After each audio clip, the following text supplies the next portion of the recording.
Hi, if you're new here, welcome to my channel. I'm Lisa. In today's video, I'm going to tell you about some well-known people through history that have connections to Great Yarmouth. So let's begin. Admiral Sir John Perbroune was born in Great Yarmouth in 1265 and he lived on the Conge, also in Great Yarmouth. He was in the English Navy as an admiral. During his time in the Navy, he was in the Battle of Sluys. Now, I hope I'm pronouncing that correct. It's Sluys. And I looked it up, and it says online you pronounce it as Slows. The Battle of Sluys was part of the 100 Years' War. He led his fleet into victory against the French. He was known as Admiral of the North and Admiral of the King's Fleet for Scotland. He was also an English knight, an MP, a merchant of wool, a shipowner, and a naval commander who served under King Edward III of England. Sir John Fastolf. He was a medieval English soldier, a landowner, and a knight who fought in the 100 Years' War. He was in the Battle of Agincourt and was made a Knight of the Garter. He was born in 1378 at the manor house of Caister Hall, now known as Caister Castle. He died aged 88 in 1459 and is buried at St Benet's Abbey. He left his money to fund a college in Caister, but this never came to anything. So instead, the money went to support Magdalen College in Oxford.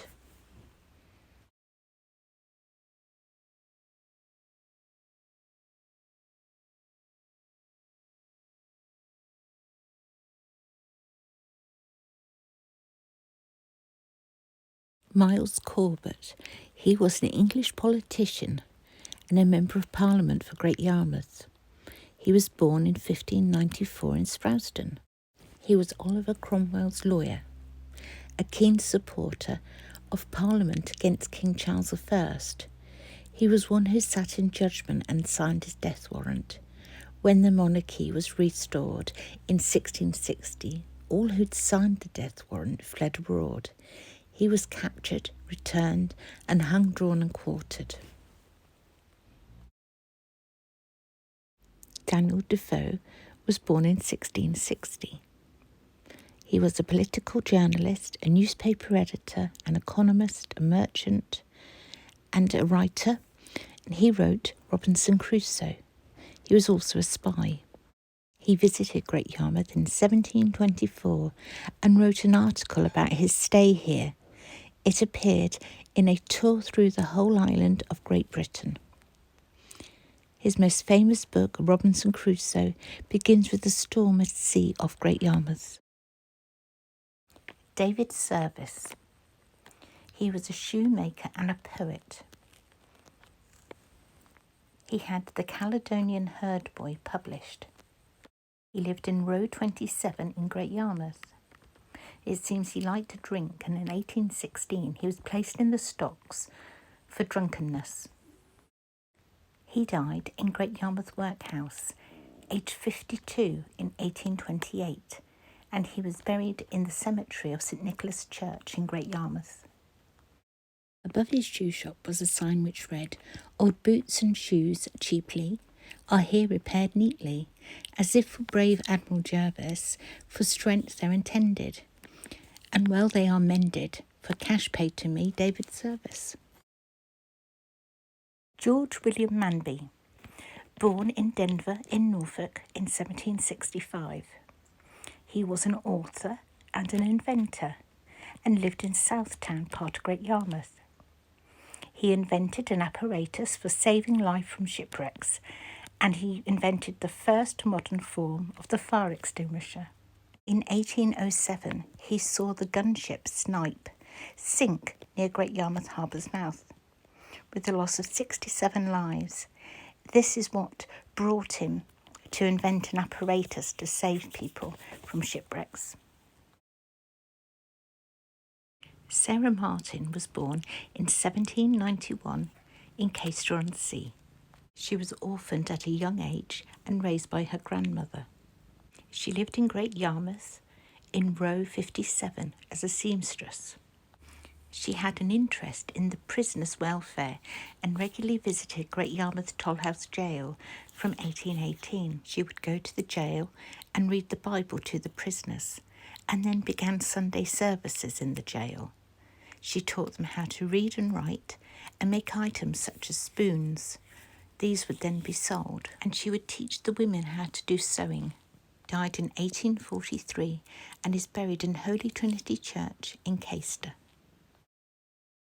John Sewell Cotman was born in 1782. He was an English painter of the Norwich School.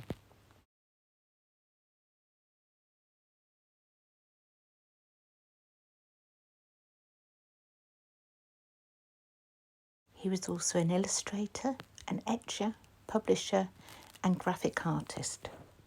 He lived in Great Yarmouth along Southtown Road for 12 years. The Longman Company commissioned this drawing of the market town of Beccles beside the River Waveney to show excursions to the county of Suffolk.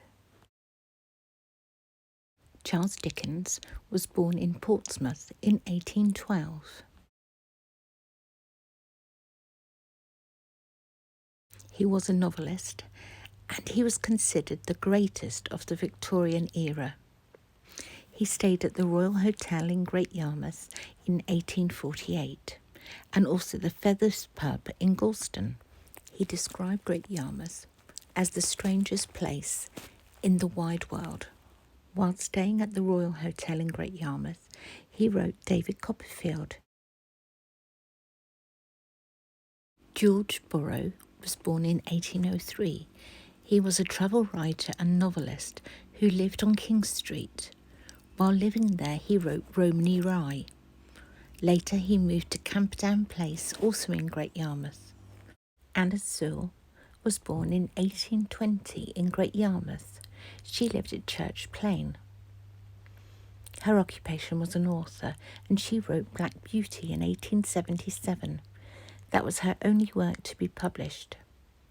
50 million books are sold worldwide. One of the best-selling books of all time. She died 5 months after her book was published. I hope you've enjoyed hearing about these famous Great Yarmouth inhabitants from over the years.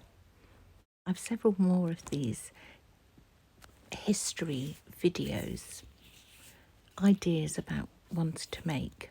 So I'm going to put them on this second channel of mine.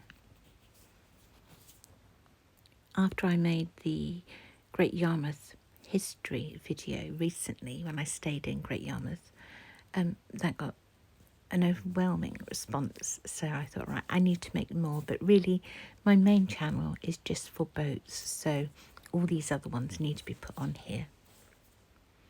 If you've enjoyed this, please give it a like. You can share it. And please subscribe if you haven't already done so. Thank you for watching. Bye for now.